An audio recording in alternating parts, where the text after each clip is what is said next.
Hello and welcome everyone, and thank you so much for joining us for today's webinar on getting ready to reopen for hotels. I'm Patricia Kingston from Tourism NI and I'll be facilitating today's session. This webinar is being delivered as part of Tourism NI's ongoing Tourism Enterprise Development Programme, and during this current series we're taking a look at what businesses need to consider when getting ready to welcome back visitors once restrictions begin to ease. Today, we're going to be hearing from Sharon from Place Solutions, who'll be providing insights on the NI domestic market, and then we'll be joined by Janice Gault, Chief Executive of the NI Hotels Federation, who'll be taking a strategic look at what the hotel sector should be thinking about right now.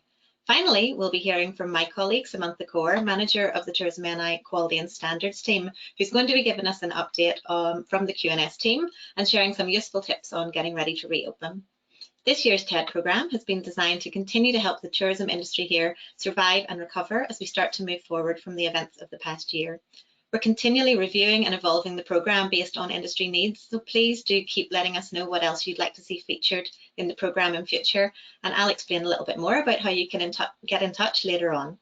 I'll be having a short Q&A session also with our speakers following the main presentations. So any questions at all that you have for our experts today, please be sure to pop those into the question box in your control panel at any time during the session, and I'll pick up as many of those as possible at the end.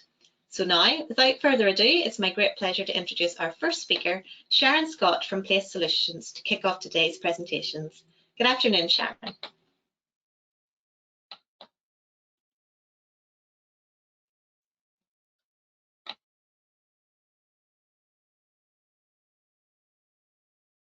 In this short session, we're going to look at the domestic market, which will be key to recovery in 2021. So what do we mean by the domestic market exactly? This is all residents over the age of 18 with a propensity to travel anywhere in the world, really. But this year in particular, they're more likely to staycation, to stay in Northern Ireland. And that is really what we're looking at today. What we're going to do in the short time that we've got, we will cover a review of the assets and support that are available to you when you're putting together your marketing plans as we move towards reopening. We'll have a quick review of the domestic market segments, and then we'll talk in a little detail about the domestic marketing plan for 2021, your key to recovery. So what assets and support are available? There's a wide range of support from the domestic strategy document itself. There's a host of webinars that were rolled out over the course of 2020. We have some really interesting market segment videos which really capture in essence of the different segments. And this is really interesting to help you quickly understand what each segment's about. There's an action plan template which you can download from Tourism Northern Ireland and fill in at your leisure. Very important to keep a close eye on, and there's another wave of this due out very shortly, is the consumer sentiment survey. That's when we analyse the mood of the traveller, their propensity to travel, and what needs and motivations they have around that. There's market insights programs that are very important to keep an eye on the trends that are heading our way in 2021. The industry easing will be more and more important to help you keep up to date with the marketing campaigns, the trends as we move forward in 2021. So make sure you're registered on this all-important industry easing. There's the Experience Development Programme from Tourism Northern Ireland, and as well as that, the local councils are offering a lot of business and marketing support. So you will see a lot of information on this. We will give this to you after the webinar today. We'll send you out some links to these important assets and support to help you. So some of the trends at a glance that are heading our way. This is from the Business Insights Programme for 2021. It's a very detailed report, but very useful from a marketing point of view, really capturing the trends at a glance. And here's some of them that we're seeing with no signs of abating in 2021. We've all seen the move towards health and well-being, driven by the vaccines, but actually driven by the move towards local food, towards being outdoors, to walking and activity. So that will be top of the agenda for years to come. A huge growing trend globally, and something that will impact us in Northern Ireland and which we can really benefit from, is the whole idea of conscious travel. Regenerative tourism is another term for that. This has boosted the customer awareness for sustainability, but taking that more than that to what does tourism mean? what does it mean to our communities? How can we protect the environment and the assets that have made our tourism what it is today? Digital transformation obviously will be key, and we've seen everyone move towards online for booking, for buying, for searching for their travels and their trips. So that's some of the things to be aware of, and read through the consumer insights reports that are available. We look at the quick look through the priority segments. I would really encourage you to look at these in more detail through the assets and supports that are available. It is a really detailed piece of work, but the segments are, in essence, there are 6 involved in the Northern Ireland domestic market segmentation strategy. And we'll look at, in particular today, given our times, at the priority segments for growth. So aspiring families is about 30% of the market, and with 15% are actually each, the social Instagrammers, the younger element, and the natural quality seekers, the other slightly older element, are key. And those are the ones to really prioritize and focus your marketing efforts on. So what are these segments? Aspiring families. It is what you would expect, very strong family focus. They're very into their activities, which are important, a variety of interests catered for all the family, from mum to young kids. These people, in terms of their demographics, are most likely to be between the age of 35, 44. They'll have young children under the age of 16.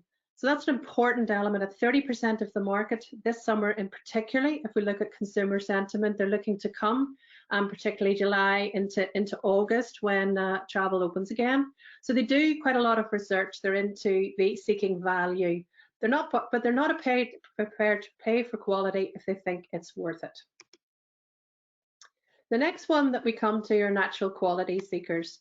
This segment, slightly older age group, the average age would be about 55 years of age. It's more likely to be the male booking here, and they're likely to have older kids, but probably travel on their own. They're also more likely to travel out of season, which is good when we're looking at marketing and extending the season this year. They're nature lovers. They enjoy being outdoors. The whole issue of sustainability is very, very important to them. They like to plan. They're probably likely to use the digital platforms online. They prefer slightly more gentle activities. The final one we look at is the social Instagrammers.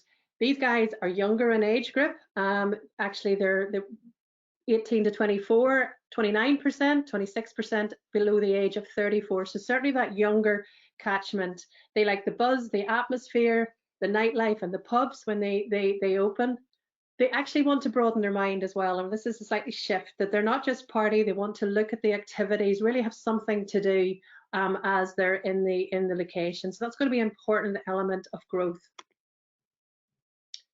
So what key elements do you need to look at in your marketing plan for 2021? So when you're looking at your marketing plan for 2021, the strategy for growth guides you with 4 key pillars or key themes from which to focus your marketing efforts for 2021. And we'll look at those in some detail over the next few slides. Effective communications. This is really about delivering communications that resonate with and influence the domestic audience to take that holiday, to make that booking or that short break in Northern Ireland over and above other places which they could choose to go. So you've really got to think here about what segment does your current marketing experience appeal to most. Is it the aspiring families? Is it those younger social Instagrammers? Think about their passion points, their motivations, their needs, all the details, and you really have to effective communications to drive this message forward. So the digital and above the lines, where do they hang out? Where can you find these people? We talked about social Instagrammers, they're in social media. Maybe the natural quality seekers will look to websites and more stationary digital platforms. Think about where you'll find them and actually effectively target those particular channels. And we've mentioned digital importance is growing in importance for all the segments, so it's very important that this is clear in your messaging. Think about those important messages that the consumer sentiment surveys are really driving home at the minute. The whole issue around safety, feeling safe, your COVID safety policies, your good to go standards. The real message and key is escapism, getting away from it all. That's what people want in a break to Northern Ireland. They do want exclusive packages, immersive experiences, but very much important is the idea of flexible communication. So how through your communications policy can you drive those key messages home? And who can you partner with when you're looking at effective communications? You'll have that within your own business. How do you work with your local council? How do you work with Tourism Northern Ireland to really make sure that the consumer is aware and your communications channels are effective? The whole issue, all of you will be aware of the need to drive compelling experiences, attractions and events, and 2021 will be so important in this regard. We will be guided by the guidelines and the restrictions, but this is important to really find, build and improve new and existing tourism experiences.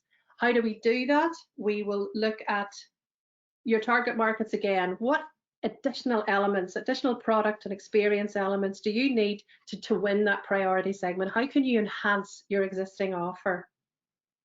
Is it a day trip you're offering? How can you extend that to maybe include an overnight with another accommodation provider? What added value can you bring to your experience, whether it be provision of food and drink, additional activities, offers for different members of the family? How can you drive and make that more compelling and more likely to book the experience? How can you move your experience into the local nighttime offer? How can you collaborate with the entertainment venues? All those elements to really make a compelling experience. And most effectively, the costing and the pricing structures makes it commercially viable and appealing to your target market itself. Citizen and community engagement will be key to this year. How do you build your local engagement around your business? How are they aware of it? We all know in Northern Ireland the value of word of mouth in marketing and in domestic travel. That is important. How do we drive a sense of pride in our tourism offer? How can we use our local residents to be advocates for Northern Ireland as a tourism destination? It's important that we help this with maybe organising farm trips for the local community to come in and see what it is you actually do in your business, and how could we leverage that and get and employ local people? How can we look at our training and our support facilities to really make that community engagement key part of our marketing effort? Very much important this year, and something I know many of you are already working very hard on, is the idea of industry collaboration, working together to drive the experiences and the packages for 2021. Who do you collaborate with in your local business community to improve your experience and your offer? How do you work with the local council, Tourism Northern Ireland, in driving that communications and marketing message? That will be crucial this year more than ever to driving the domestic tourism offer.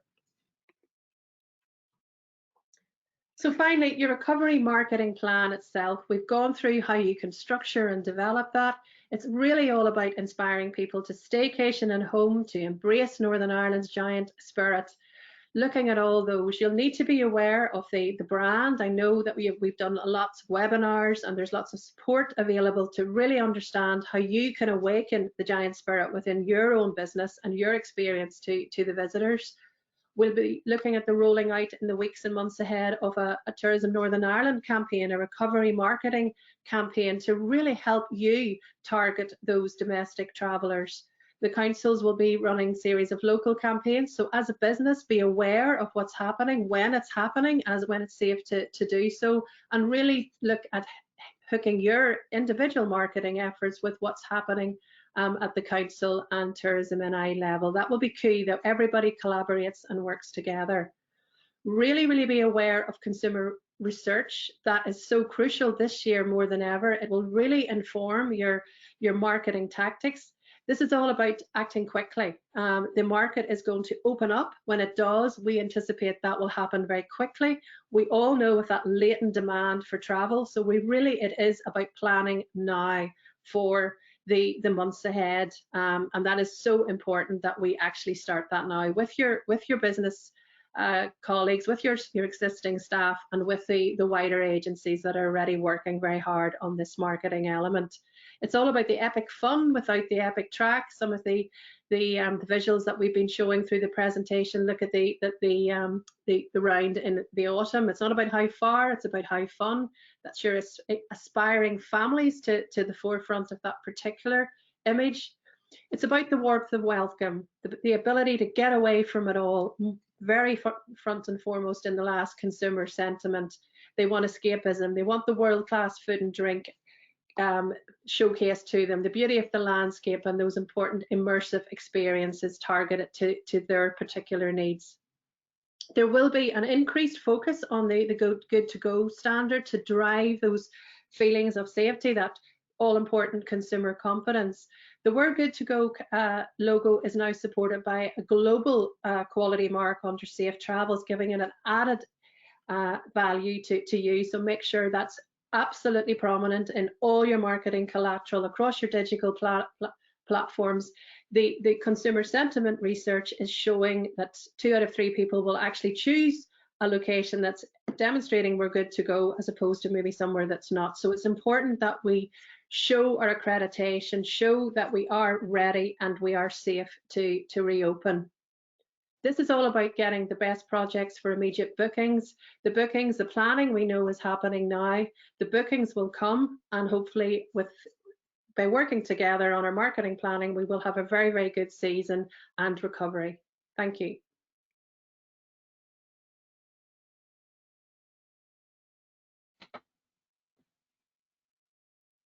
Thank you so much, Sharon. That's a really, really useful interview, or overview, sorry. And don't forget, we're going to be speaking with Sharon a little bit later again. So if you have any questions that you'd like addressed to Sharon today, please just pop those into the question box in your control panel.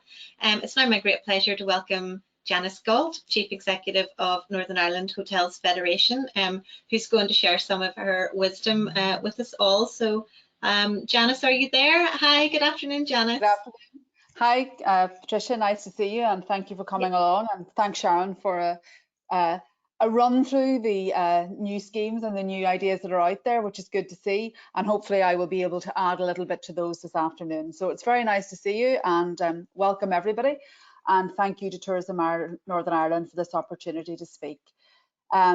As Patricia said, I am the Chief Executive of the Hotels Federation, and I'm going to talk about hotel kind of reopening. But first of all, it's kind of a look at where we're going to move to in the future. So I am just having a little bit of a run through how things are. And I suppose the way that we've looked at the future is that life will be different. It will be challenging, and challenging can be a positive and a negative thing. But there will be many opportunities, and those will require bespoke solutions. Every business will have its own way of approaching things. That doesn't mean to say that you have to spend a huge amount of money investing in the process. You may find something that's out there that works for other people, or something in the public domain, and you may adjust that for yourselves.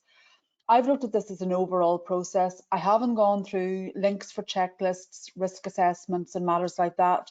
They are all available either through our own website, the NIHF.co.uk, or alternatively via Tourism Northern Ireland, where you'll find a whole range of action plans, risk assessment templates, which you can simply go to, print off and use as your own.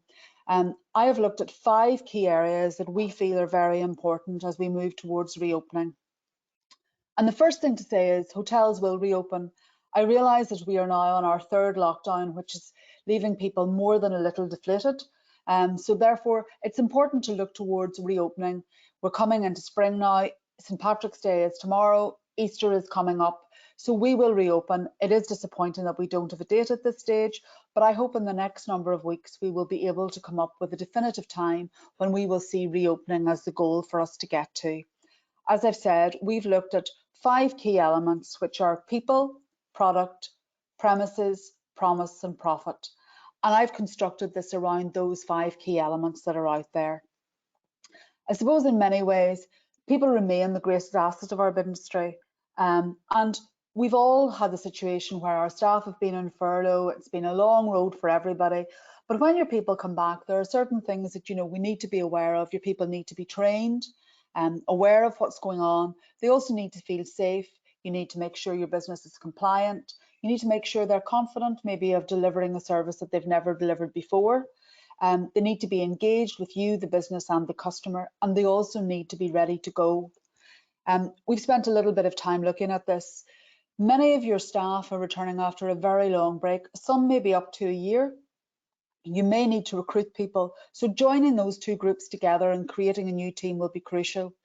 You may want to communicate your plans for the business, and even for people who are currently on furlough, you can bring those people together. They can remain on furlough, you can bring them together virtually, or you can maybe bring them in smaller groups into your premises, explain what you're doing that's going to be different. You may want to look at bringing them in to give them a refresher course, or you may want to engage them in something in the first instance that's slightly more engaging, either it's a quiz or something like that, where you bring them together. You can also look at the whole retraining and engagement process. There are lots of courses out there. Some of them are free, others to a small cost, and additional support for people maybe beyond their current job role is something that you may want to look at. Some people maybe won't be feeling as confident as they were before, and some people may be nervous. We spent quite a bit of time looking at different bits and pieces of training, and we were part of the HATS, which is the Hospitality and Tourism Skills Network. Roisin there has produced a really excellent brochure with everything in it, loads of different things that you can engage your staff in, everything from health and safety and mandatory training through to yoga and something that maybe is a bit of fun. And maybe there are other people within your area that you could bring in. For example, is there a local tour guide who's doing a tour? Can they come and give your staff a tour of the area? Maybe point out a few things, or somebody from a local historical society who maybe would give something of interest, or maybe set it up as a video that you could share with people. But people certainly are a crucial part of this.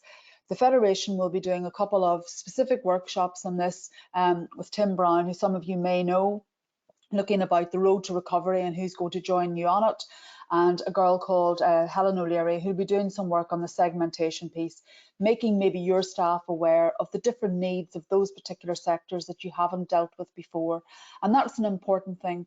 Last year, for example, many hotels that would have been maybe corporate hotels suddenly switched over to being family hotels, and maybe your staff will need some insight to that. And also, as Sharon has pointed out, making sure that your marketing is lined up to go for those best prospects. The next thing we've really looked at is your product. And your product really is the hotel stay. It's not so much your premises, it's the actual product that you have. And a large part of this is really telling your story. So advertise what you have at an appropriate time, go out to market with it. But at the moment, you might be looking at a much softer message of, we're keen to welcome you back. We're looking forward to seeing you, maybe sending people a little message, happy Easter, happy St. Patrick's Day, or looking forward to summer. It needs to be very clear what you're offering, it needs to be deliverable, your business can actually do it, safe.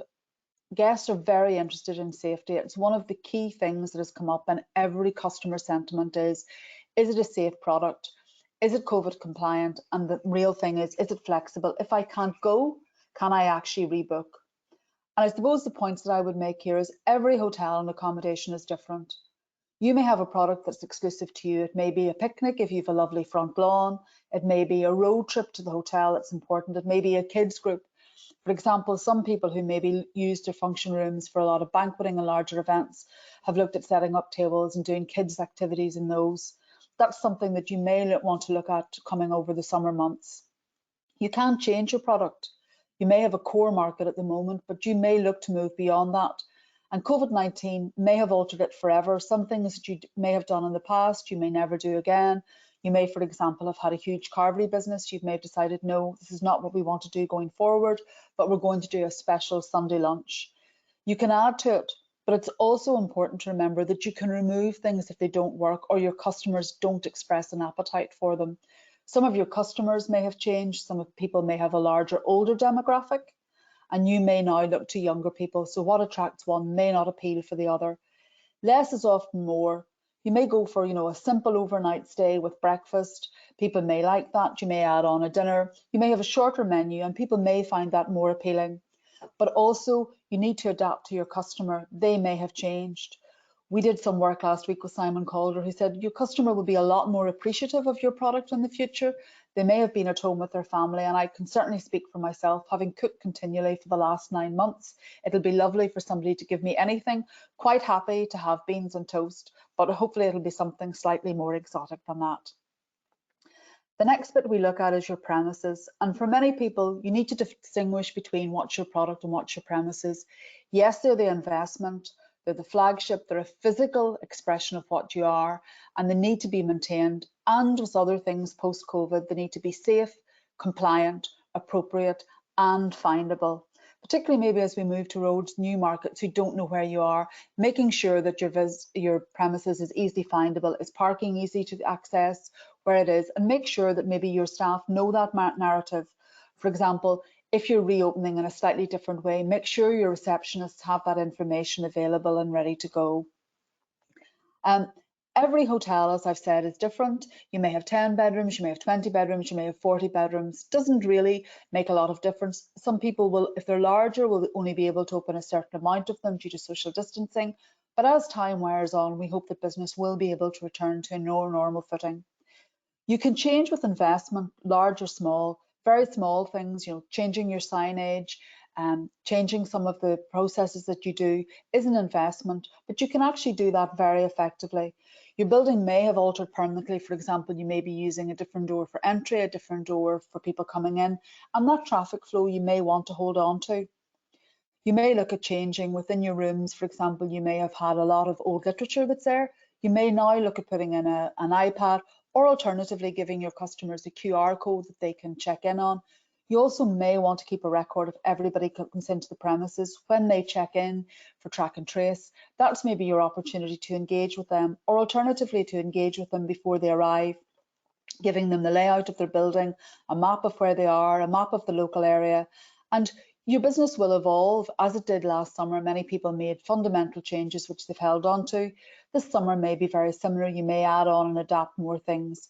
A number of people over the last number of months have been actually doing refurbishments, changing bedrooms, adding things and looking at that. So those are important things that you can communicate. I will say, as with all the other 2 points, you can do this very cheaply and effectively. Most people now have a mobile phone that they have a recording feature on. You can either do a tour with somebody from the business walking around, talking people through it, or alternatively taking a few little snaps of what it looked like before and what it looks like now and sharing that. The other thing I would say is your staff may be able to give you some great ideas on this. For example, you may ask them for their ideas, what customers have fed back to them. Maybe where you have the cash register at the moment isn't a good idea. Maybe table service and table service outside has been an issue. Is there an app that you can use to do that? Or is there another way of you finding a way to make this easier for both your customers and your staff, both of whom can often give you an invaluable insight? And I think that's something that, we can at this moment in time, while we are closed, we can maybe look towards that. And some of those ideas can create a very positive energy around them. And I think that's important because at the moment people may be feeling a little bit flat. The next thing really is your promise. And for many people, when you say the word brand, they kind of switch off. They think it's a huge, big process. But for me, the promise of what you deliver really is your brand. It's your reputation, and it's something that you need to communicate to your customers and also your staff so that they can bring it to life. It needs to be evident, it needs to be appropriate for your business and for your market, and it needs to be deliverable and relevant.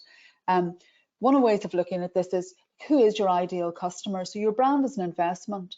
So unless it's appropriate to your customer, it may not work. If you look at that person, what are they looking for? How can your staff deliver it? Are your staff aware of what your actual promise is? Is your promise to deliver a unique, luxurious experience? That's great if you're a 4 or 5 star property, but if you're not, maybe that isn't something you look at. Or if it's your promise is to deliver excellent family fun, you can actually tailor things around that and make that evident as soon as people come to your business. Your current brand may be fine. You may be part of a large group. You may be part of a large international brand.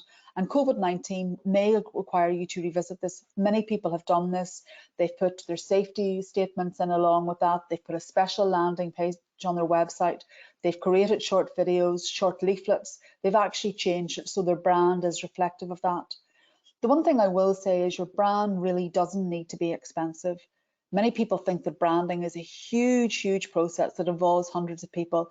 2 or 3 people can sit down in a room, have a think about it, share it with others, see what they think, and it doesn't have to be the onerous task that many people feel it is. It is a unique thing to you, but in many ways, like as many things, the wheel was only invented once, but it's on all cars, so you can have the opportunity to actually augment ideas from other people. I wouldn't necessarily say steal them, but you can certainly take them and use them and put them into place in your business, making it unique or putting a stamp on something that's already out there. And you should also keep using for opportunities to promote it.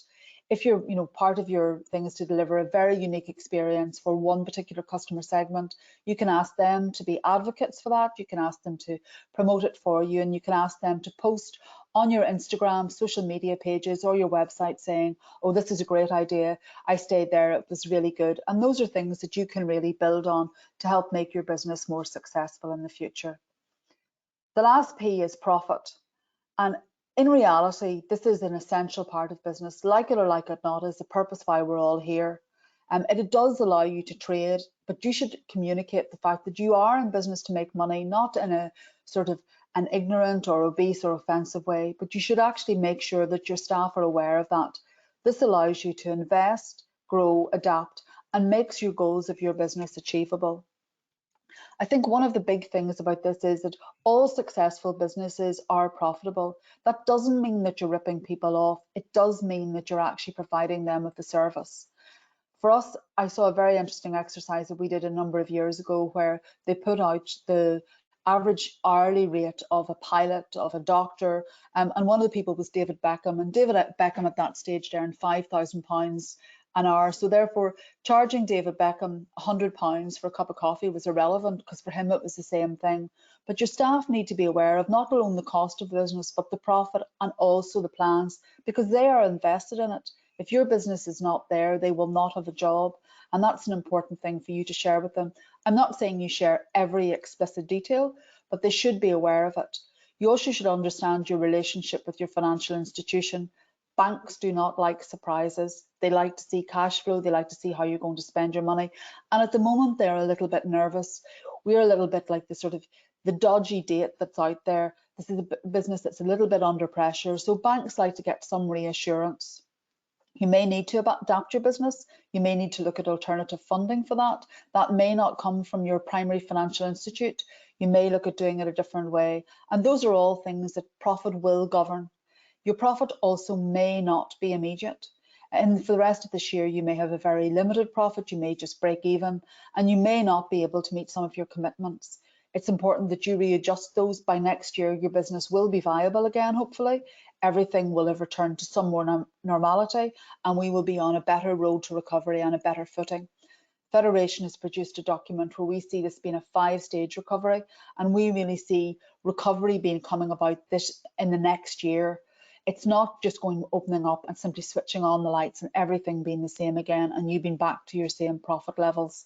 But however, one thing I would caution is that long-term loss is not sustainable for any business. If you do not see your business making profit in the short term or the medium term, that's one thing, but longer term, if it's not going to make money, you need to take measures to ensure that you meet the commitments that are out there, both legal and also to yourselves and the business as a whole. I've also mentioned that business will be different. The world is a different place.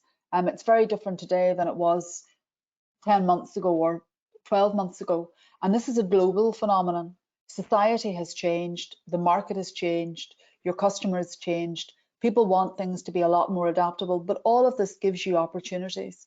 In the short term, you have the opportunity to appeal to the domestic audience who may not be able to travel, but you also have the ability to reposition yourselves, maybe to go out to an international market next year or the year after. Ireland and all the customer sentiments, north and south, has shown to be a very safe country. People have still this idea that we're on the bucket list for North America. We've lots of wide open spaces. We've some fantastic, unique products like the Giant's Causeway that people are keen to see. We also have things like the Mournes, the Sperrins, and our cities, while they are urban dwellings, are not huge. It's not like London, it's not like Hong Kong. They are much wider open spaces than people normally are used to. And I think that's something that we can build on. It is a challenging time for everybody, and I don't think we should underestimate that challenge, but I think it should also empower us to look at other things that are out there. Cost will certainly be a feature. It's costing people more to do business. There is a certain amount of uncertainty. You know, we're in a second wave of COVID. We've got to mitigate against a third one. People's confidence, business confidence, consumer confidence, and your staff confidence are all intrinsically linked. And bringing confidence back to the world is an important thing. These are uncharted times for tourism, and your staff and your staffing and recruiting new people are part of that whole journey. There's also been investment. Over the last decade, hotels alone have invested £700 million in their product.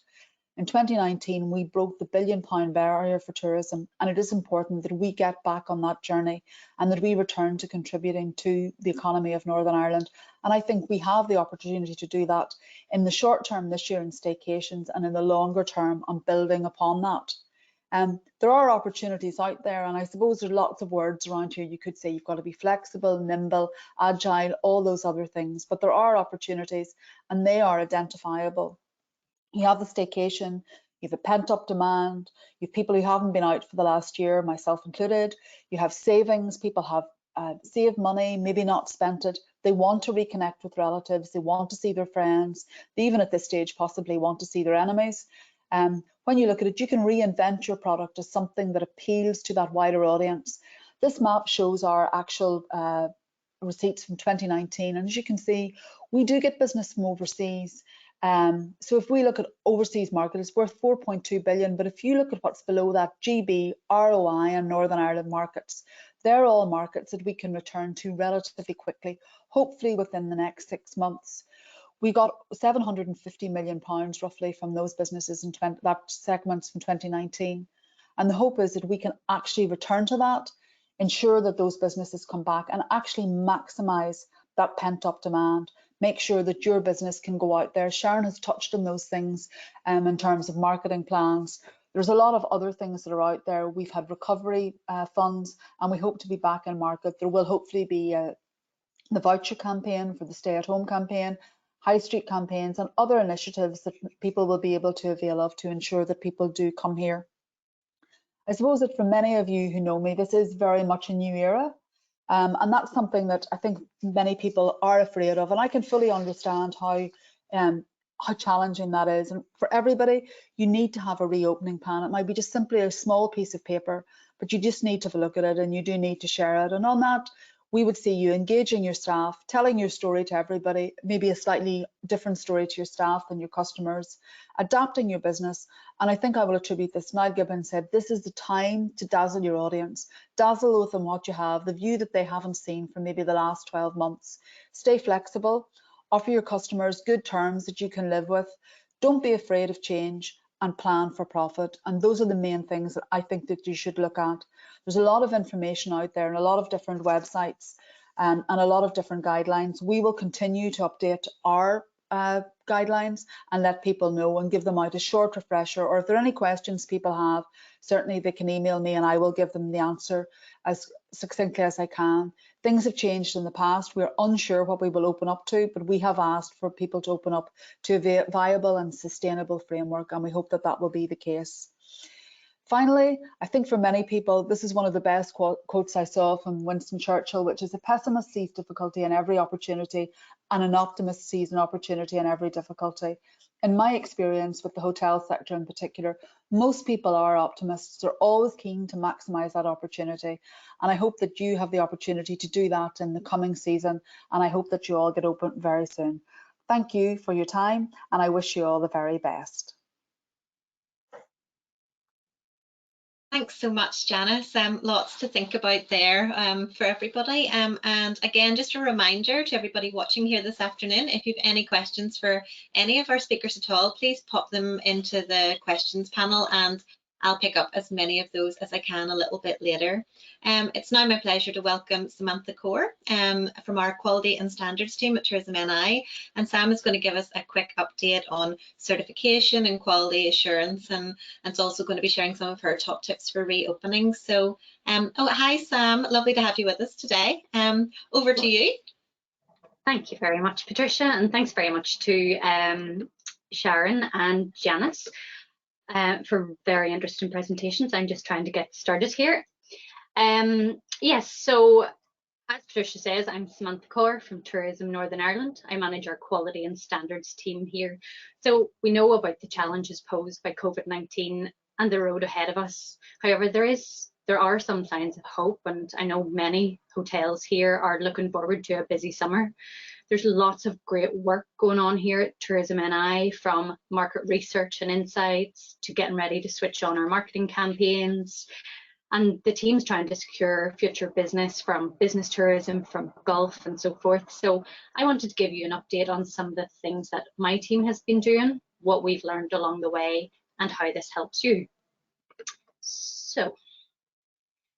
So you'll be aware that it's a legal requirement to be certified by Tourism Northern Ireland in order to trade. So this is different than quality assurance, which I've mentioned here and which I'll talk about. So certification exists to ensure that minimum standards are in place at hotels and other tourist accommodation, and that visitors have a safe and clean and comfortable place to stay. Under usual circumstances, we're required to inspect hotels once every 4 years. However, that hasn't always been possible this year. Therefore, businesses that have a current valid tourism certificate will continue to hold that until we're able to facilitate a statutory inspection.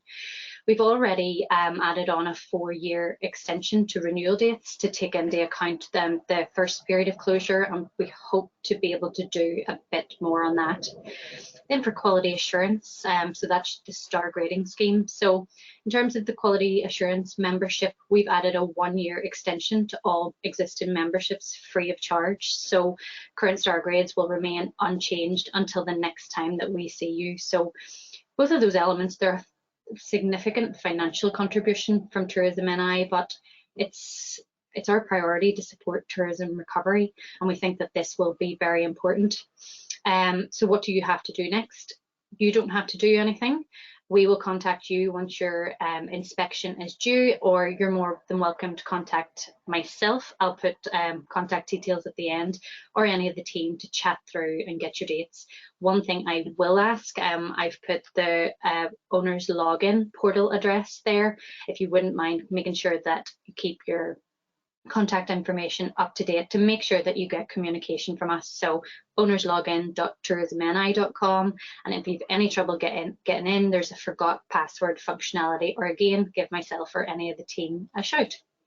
So what does 2021 look like? What we found that while you've all had to be leaner and more nimble, consumer expectations haven't changed very much, and they remain high. So if you book a 3-star hotel, 4-star hotel, you still want that level of quality. People might appreciate that some elements have to be adapted, but not reduced. So our team will very much be there to encourage and support throughout the next year.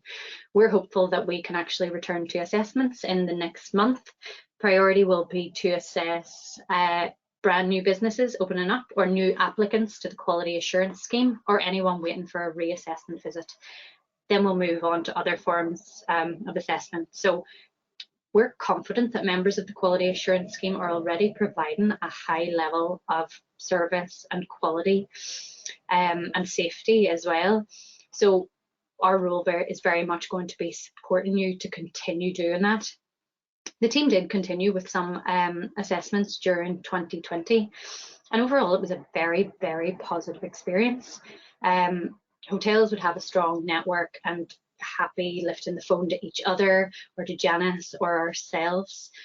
Our role for the next year is very much about supporting you and giving you an extra set of eyes on your business. So for the most part, it's to give businesses reassurance that the processes that you've put in place are working well, or sharing other ways of working and best practice. So today I wanted to share with you some of the things that we've seen in 2021 that work very well as we get ready to reopen. So top tip, no surprises, is cleanliness and health. Cleanliness has always been the utmost importance to guests, with very little room for error. It's even more true now, and according to the World Travel and Tourism Council, 69% of travellers cite cleanliness and health measures as a critical component of travel brands' crisis response. So guests are going to expect to see that high level of attention to detail and to feel as if they're the first person to have ever stayed in a room. Most businesses already had very well established cleaning processes in place, and now they've taken that step to enhance those procedures. So this might include extra levels of disinfection at high touch areas, more frequent checks, or altering cleaning schedules. So alongside this, point 2 here is the need to showcase your housekeeping standards. I've heard it referred to as cleanliness and PR, and the two really do go hand in hand. So according to booking.com, this stat we see here, 70% of people will book accommodation only if they know what health and hygiene policies are in place. So while good housekeeping was something that was always done discreetly and behind the scenes, that's no longer the case. Guests want to see visible evidence of what you're doing to keep them safe. So many businesses will have a statement on their homepage outlining the steps that they've taken. This should always also be backed up on arrival at the hotel, around the hotel as guests move around. You might also see a more visible presence from housekeeping team by altering shifts, or greater accountability by informing guests who exactly cleaned their room. Next up, we have the safety assurances, and Sharon touched on this earlier. So we're good to go. The logo you see on the left here, that's the official UK mark to signal that a tourism and hospitality business has worked hard to follow government and industry COVID-19 guidelines. When restrictions ease, 2/3 of consumers from Northern Ireland would be more inclined to visit a business that displayed the We're Good to Go mark. The uptake has been fantastic to date. We're on over 1,400 members have signed up in Northern Ireland to date, and then more across the UK. It's free and easy to apply as long as you've already put in the necessary steps. So for example, you'll be asked to confirm that you have a COVID-19 risk assessment in place, that you have a health and safety representative, that might be yourself, that you've reviewed social distancing and similar questions.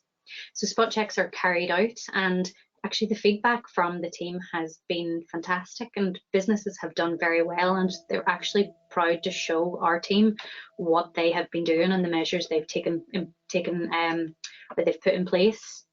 And on the right here, you'll see another graphic. You may or may not recognize it, as Sharon also mentioned that earlier on.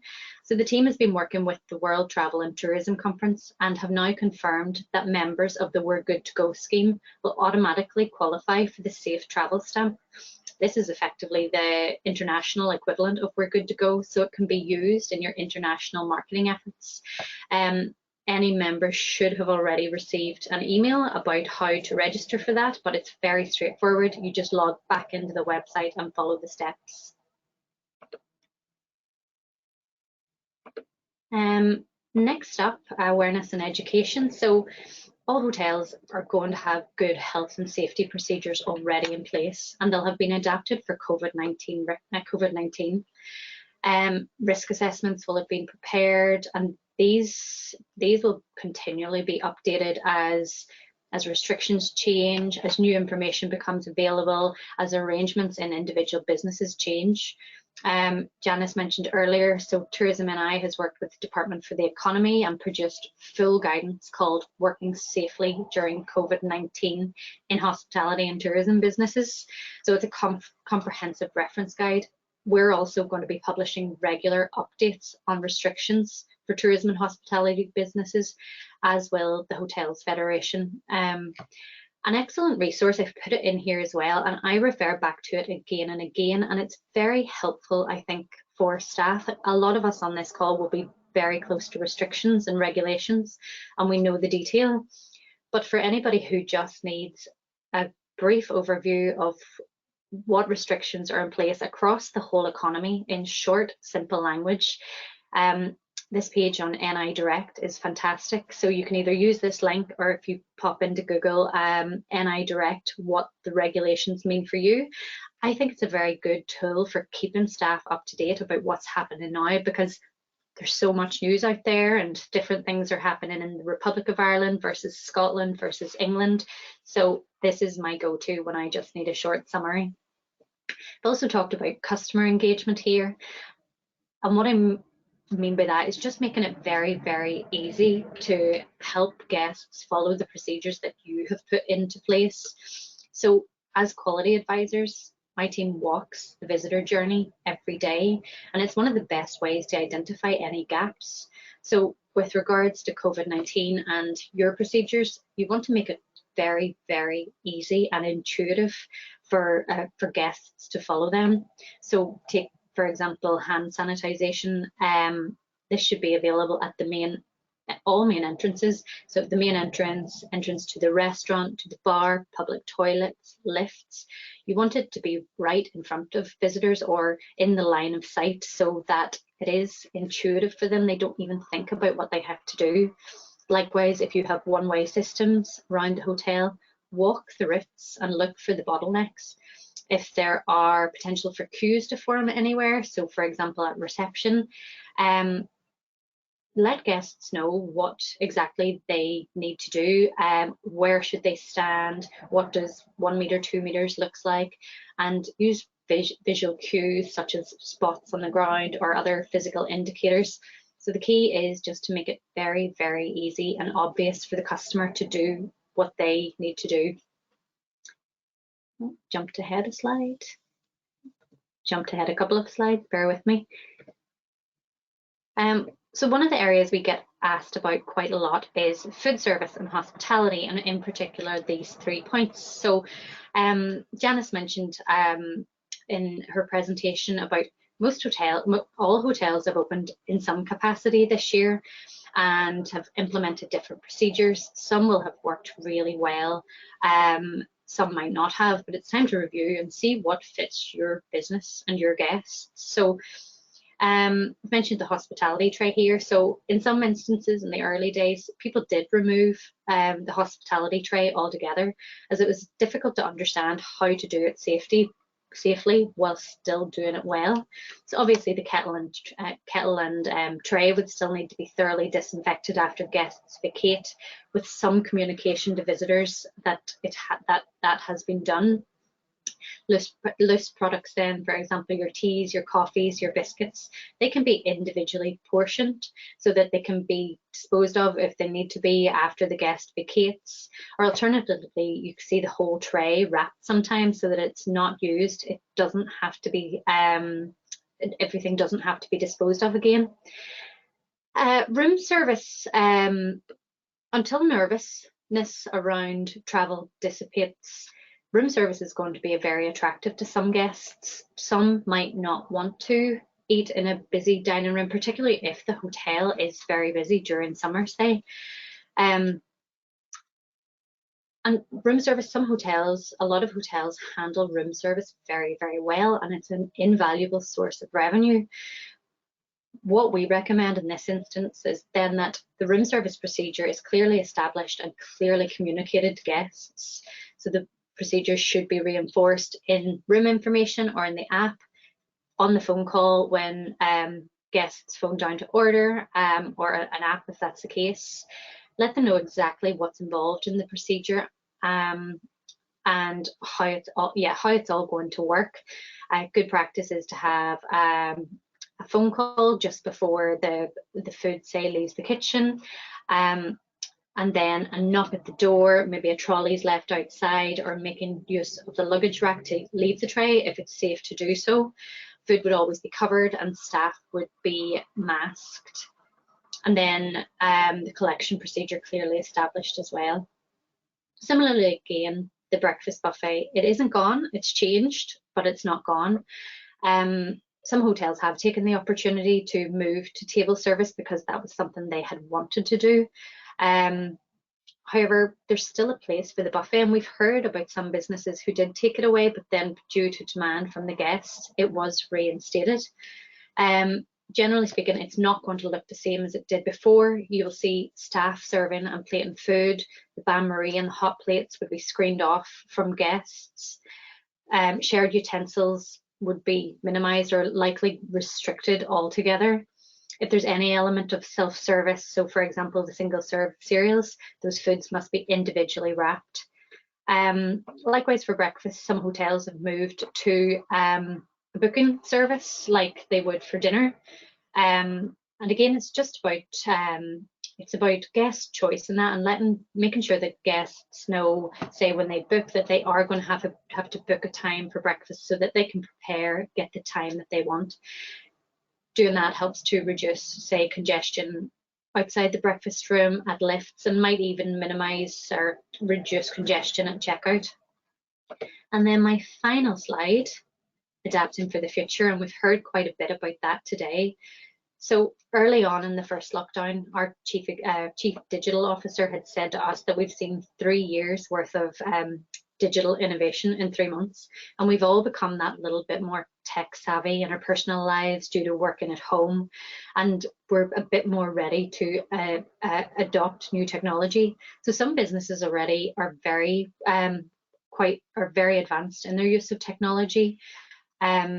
You see integrated platforms that allow guests to find out about the hotel, to book room service, to see their bill. Step further are the apps that provide room automation, do not disturb signs outside the door. Innovation is going to continue throughout the economy, and it's sped up due to our recent circumstances. So I'd encourage you to keep looking at this. And if you're an Invest NI client, you can contact your client executive to talk about the different supports that they might have available to support your ideas. And finally, we've heard a lot about this today, it's adaptability. All of you will by now have gotten used to working very quickly and very flexibly. First up, so Sharon talked about the domestic market. We know there's going to be an opportunity to adapt our products and our marketing to the domestic market and think more about what they want and how to cater to them. There's an abundance of research out there about what they want, so you can check that out on our website and using the resources that Sharon talked about. And then finally, flexible cancellations has been a very, very big one. We have heard that 74% of travellers said they want booking platforms to increase transparency around cancellations and refunds, etc. It's going to be extremely important in giving guests the confidence to book again. So with tip number 10, I will leave you there. My contact details are here if anybody wants to get in touch, and I'll hand you back to Patricia. So thank you very much. Thanks so much, Sam, and lots to think about there once again. Lots of really useful information from all of our speakers today. And just a reminder to any industry who are joining us, as always, we'll be sharing a recording of today's session with you all, so you can review it again at your leisure, or feel free to let any colleagues know that you think might have found today useful and weren't able to make it on. The recording will be available very, very soon. So I'll shortly be having a chat with Sharon and Janice and Sam and posing some of your questions. So if you do have a question and you haven't shared it just yet, just feel free now to pop it into the questions section on the webinar control panel, and we'll get through as many of those as we can today. Just before we get stuck into those, I'm going to do a couple of very quick polls just to get a feel for how you found today's session so far. The first one will appear on the screen very shortly for you. It's just simply, how would you rate today's session in terms of content and relevance to your business? So that's on a scale 1 to 5, with 1 being not relevant at all and 5 being very relevant. I'll just give you guys a chance to tick your box there. And the second one's just a very easy yes or no question, and it's simply, do you plan to take any action within your business as a direct result from what you've heard from our speakers today? So that's just simply a yes or no. Just give you guys a chance to tick that. As always, we'll be issuing a short survey via email after this session, and that's really your opportunity to let us know what else you'd like to see in the TED program, and you know how you find today. So we really appreciate if you can take the opportunity to complete that when you have a moment. We're just continuously developing and evolving the TED program, so your feedback is just such a vital part of that process. Okay, so now it's my great pleasure to welcome back our experts today. So we've got Sharon Scott, Janice Gault and Samantha Corr for our Q&A session. So welcome back everyone, and thanks so much for your presentations. Our heads are all full of lots of useful information now. Thank you. I'm going to kick off with you, Sharon, if you don't mind, and maybe I know you give us a really good overview of the NI domestic market at this time, but would you maybe have some more insights in the context of the hotel sector in particular to share with us? Yeah, Patricia, I can sort of bring a couple of things to the fore. What we've seen in the consumer sentiment survey sort of reiterate this in the last wave of the need to have exclusive packages. I think over 51% of those surveyed within the Northern Ireland domestic market said that would be very, very important to develop, you know, to go for that booking, to do that. What it's also revealed to us, and it's very relevant for what we're talking about today, is that about 47% of those surveyed are really open to ideas now. That may not translate just yet into booking, but they're certainly researching online and through social media. So they're looking to plan the vacations maybe for later on in the summer. We are seeing a move towards midsummer for bookings, and that sort of confidence coming back to the market around July and peaking in August for the domestic market. But again, there'll be another wave which is just going out to do it. And as we know, these things are changing daily. So we've got to keep very much on top of those type of surveys and research that is coming out. I think, you know, we've all said it, both Samantha and Janice and myself, it's about planning now, and it's about being creative and being flexible, and also working very much collaboratively, whether that's to develop, if it's accommodation provider, working with other providers to bring together that exclusive package. We did a session this morning with 70 odd tour guides who are really, really now enthused to work with accommodation across the board, and what they can do to bring that personal experience back to the market, something that we're seeing the market looking for. So that's some of the things that we're seeing coming to the fore, particularly for accommodation. Janice, I'll come to you now, if you don't mind. I suppose from your perspective, what do you think is the biggest challenge that the industry are facing for getting ready to open? I think really it's the people challenge, Patricia. I think for a lot of people, both the people coming back into your business and your staff, I think that's going to be a big, big challenge. I think we found at Christmas time we reopened to a very, very busy period of time, and you know, people were a little bit rusty in terms of where they were, what they were doing, and I think that is a difficult thing to work out. I think it's also difficult to work out who is coming back. You know, is everybody coming back? What are they coming back to do? Are they confident? Are they happy? And I think therein you have a number of weeks now where maybe you can try and ascertain that. I mean, we reckon that most people are going to recruit a number of people, be it, you know, a small number or a large people, but joining those groups together and having a similar ethos for those people will be important. They're coming together as a team, and perhaps your business has changed. Perhaps people who were in banqueting are now doing, you know, the restaurant. It's a different product. It's a different way of dealing with it. Or perhaps you've decided to go down the role of multi-skilling, where maybe a receptionist is doing a lot of different roles. And I think the people bit is the most difficult bit to. Sorry, my partner walks around here so you can all see him. Which is one of the joys of working from home, as many of you I'm sure will appreciate. At least I don't have a cat or children. I'm working on that. But I think for most people, that's going to be the big challenge. It's going to be bringing people together and putting them forward as a team. People who've been in furlough, you know, may not want to come off furlough. People who haven't been in furlough may want to go on it. And I think that those human elements, plus when you're meeting with the public again, you're meeting with a different public, and I think that's part of the journey, and it's a confidence thing. I mean, I think my first boss ever told me, well presented, seldom refused. So if you can kind of go out with a product that looks polished, you may be that little duck who looks as if it's gliding along, and there may be a lot of kind of activity behind under the water, but I think it's getting that piece right and giving people reassurance before they return.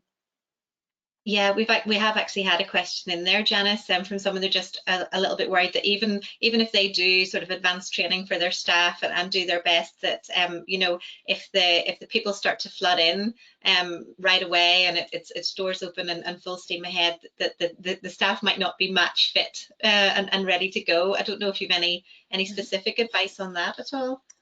I think unlike any other time in the world, there are currently 9,600 hotel bedrooms in Northern Ireland roughly, and 9,600 hotel bedrooms will probably all open on the same day. Plus you add into that, self-catering and all those other things who will use services from everybody.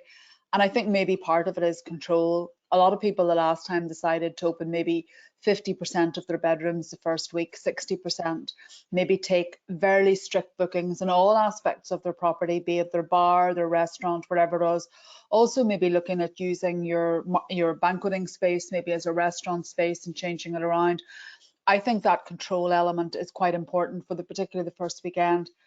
I do realise if you haven't been trading for the last, in any meaningful way for 3 or 4 months, it's very tempting to go out and rush in to get in the cash. But in reality, it is like reopening your hotel. I mean, the hotel that opened here last year said they're the only hotel that'll have ever done 4 reopenings in the 1 year. And I think you've got to look at it as that, you're opening for the first time. And maybe it is a question of you saying, well, I have 50 rooms, I'm only going to sell 25. I'm going to run 2 sittings in my restaurant, or I'm going to stagger the bookings. And I also think your staff might have some ideas in relation to that. You may look at, changing, having in a team leader. You may look at having in more experienced people, reducing your casual thing, maybe, changing your teams around is the other way of looking at it. Yeah, absolutely. And yeah, I think that's a great idea, that sort of, you can't necessarily have a soft opening, but you can have a control to some degree of how many people are able to come through your doors. So that sounds great. Sharon, we've had a question through for you. Whilst the term is being questioned, do you think that the revenge tourism concept will be a thing? Is that a term that you're familiar with? I had to do a quick Google. I'm going to admit there when that question came through. Yeah, it's actually something in relation to it's known as revenge spending. It sort of tends to happen after recession, or I think it originated in China actually, and that's care of Google as well. But I think it's actually it's a kind of it's probably a risky term to use in any sort of marketing activity. But what we have seen is the move to, we've all seen the media around the amount of spending, of savings that people have accumulated. While there's been an awful lot of hardship, people have been able to save where they haven't been spending maybe on coffee or transport to work. They have tended to spend and accumulate, and there is this thing driven by the media first and foremost, that people are just going to go out and just go absolutely daft. What we're seeing in terms of the consumer sentiment here in Northern Ireland, and that's, if we look specifically at that market at the minute, that yes, while there's a latent demand, people want to get out there, we're not seeing that really coming to later. We're seeing it coming with the bigger intergenerational family groups. So they'll want to they'll want to treat themselves, they'll want to spend. Whether we'll see that revenge tourism when they go out and absolutely go crazy, that'll just be Janice and I, don't worry with that. But so it really depends on your on the market that you're looking forward to. I think the family market probably won't go to that extreme. Yes, they will want to spend. I think we mentioned earlier on that they'll want to see value and quality, and they'll probably be prepared to pay more maybe than before. And I think it's an opportunity for us here with the domestic market, that we've always tended to suffer, it's about offers, it's about cheaper prices. I think people will see over that this year. They'll want to spend especially where they see it's safe, where it's well run. And Janice has just mentioned that, where they see people have good control, good staff, and the customer feels confident. So yes, to a certain extent, I think I would put the caveat, but I wouldn't expect everybody just to be running out and going crazy when we get open immediately. Absolutely. No, thank you so much. And I've learned a new term today as well. Everyone, of course, is so eager to know, when are we going to reopen? When we'll be allowed to reopen? Obviously, we don't have that information. But we've had a question here about what are the chances that we're of us being allowed to reopen a little bit earlier than the Republic of Ireland, or do you think that'll be likely to be aligned, or would that, is that something that's likely to be taken into account? I don't know if Janice or Sam, you've any thoughts on that. It's okay to say no comment. We have noted my close relationship with Boris before, so I think it's a very difficult one. I think given the current trajectory, the chances are we will open before the South. It's what that actually means. And in the south at the moment, they have a 5-kilometre rule about travel. We have an essential travel rule. The south tend to move from 5 kilometres to 20 kilometres to border counties and the county border. So that's a very difficult one. And it's a very difficult one in terms of the optics for it and what it looks like and controlling it. It would be nice if the island of Ireland could unlock at the same time. But a lot of that is tied up with so many moving parts. You know, we have vaccines, infection rates, a different health service, a different rollout of the vaccine program. So I think it is quite difficult. I think a lot of people are working on the UK model, which would see us opening towards the end of May, would be the general kind of, and in a different way. Many people forget that we never have closed in the same way as the UK, as in England as such, and we never have actually opened in the same way either. I think, as I've pointed out to people, the BBC, when they report on the BBC News at 6 o'clock, are reporting primarily on England. Usually in BBC World, it's London. They discovered Manchester when they got studios there.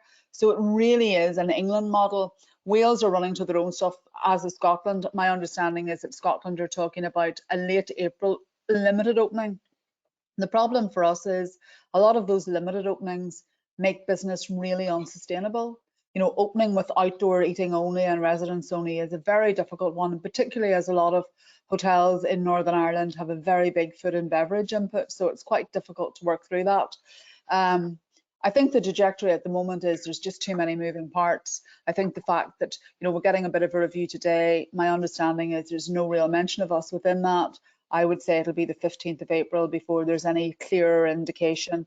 You know, on the positive side, you know, vaccinations are going very well. Those of us who are over 50, of which I am one, have now been given our injection time. People who are over 40 then will be the next group.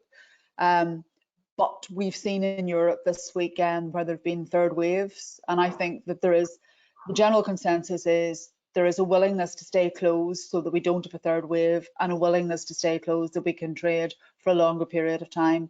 And I think that's what everybody is keen to work towards. We get open, we stay open, and we stay open in a better way. I think we're coming back with some restrictions, but hopefully there will be an easement out of those. And certainly vaccination isn't the silver bullet it was originally put forward as, but it certainly is a significantly worthwhile piece of armour. Absolutely, no, that's great, and I think that's a good point to pause there and thank everybody for all the questions today, and I hope that you found that session useful. I suppose just a reminder as well, if you maybe in your business have a particular area that you're struggling in, or that you'd like some bespoke advice or help with, we opened a dedicated telephone line service right at the beginning of lockdown, and that is still open. We've got our COVID-19 business support helpline. So if you do have a question, you can contact the team. They're open Monday to Friday 9 to 5, or you can simply visit covid19.tourismandI.com and head over to the contact us page, and there's an online inquiry form that you can fill in there, so that you can fill that in at any time outside of those hours as well. And the team there either will be able to help you or hopefully point you in the right direction of where you might be able to find some help. There's also loads and loads of really useful resources and advice on that site, that covid19.tourismandI.com. So lots of useful information, and also recordings and support materials from all of our previous TED webinars, which you can go back and watch again. So always worth going and having a wee look there, because there could be something that you've missed, but that, you know, I know people have sort of been with furlough and different things. People have been in and out, so it could be that there's something from a few months ago, but that's really relevant for you to check out now. So do feel free to have a look and a browse there. You can also get in touch with our team at industry.development@tourismandI.com. So if you've maybe got a really specific question that you didn't want to put into the public forum here today, but that you'd like to ask our experts, just drop me an email. That email address comes directly to me, so just industry.development@tourismandI.com, and I can pass that on to the relevant person for you. We'll be aiming to get a recording from today's session up online as well for you to watch as quickly as you possibly can. And when you're on the covid19.tourismandI.com site, please always check the upcoming webinars section. We have our TED webinars up there, but also any webinars and sessions from all our partner organisations. We'll always promote those there as well. So it's always worth keeping an eye on that page. So I think all that remains for today is just for me to thank all of our speakers today. So Sharon and Janice and Sam, thank you so much for all your valuable insights. Thank you so much as well to everyone who joined us. We had a fantastic turnout this afternoon, so I hope everyone's found that useful, and I look forward to welcoming you all along to some more of our sessions very soon. So thanks so much, and cheerio everyone. Thanks guys. Thank you. Bye. See you soon.